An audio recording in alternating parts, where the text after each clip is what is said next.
Good morning! It's a beautiful day with me, Master Hans Kua. At ito po ang horoscope for the day for Valentine's Day, February 14, Friday. Para sa mga pinanganak ng Year of the Rat, perfect day ito para magpakilig. Singles, huwag mawalan ng pag-asa. May nag-aantay sa'yo. Red at 3. Para naman sa Oksa, panatiliin ang pagiging thoughtful mo. Small gestures means a lot today. Pink at 7.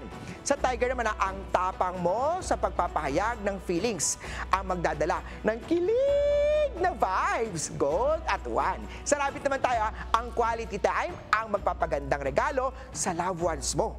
Purple at 4. Dragon naman tayo, planuhin ang isang romantic date. Siguro mag-e-enjoy kayo together. Red at 6.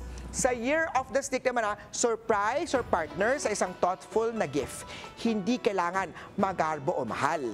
Silver at 5. Ito naman! Sa Year of the Horsey, adventure date ang magdadala ng spark sa araw na to. Blue at 8. Sa Ship naman ang pagiging gentle mo ang magpapalakas sa'yo sa iyong relasyon. Green at 9. Monkey naman tayo, pakita mo ang playful side mo. Magdadala ito ng saya kay partner. White at 7. Sa Rooster naman ang simple thank you or I love you ay may malaking impact kay partner. Green at 1. Sa Dog naman loyalty at trust ang magpapatibay sa inyong relasyon. Orange at 4. Sa Pig naman armoire mo ay magpapasaya sa araw at sa mahal mo sa buhay. Pink at 9.